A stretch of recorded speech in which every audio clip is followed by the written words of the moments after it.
Today I messed up by thinking I could pull off a silent fart during a quiet warehouse meeting. Where I used to work, they did weekly meetings to give production goals for each different job in the warehouse.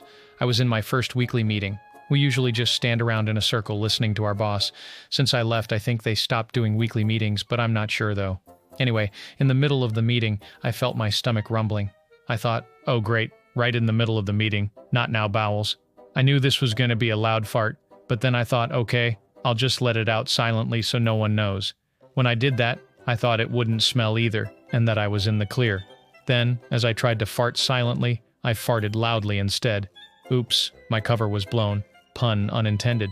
It cut right through the quiet meeting, making it instantly awkward for me as I stood there in the middle of the crowd.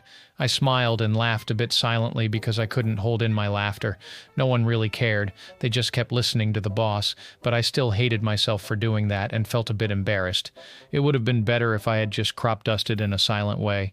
I didn't tell anyone that I farted at the work meeting. I didn't want to admit it because it was kinda embarrassing. Thinking about it still a few years later, I can't help but laugh. I think farts are funny, but at the same time, sometimes embarrassing.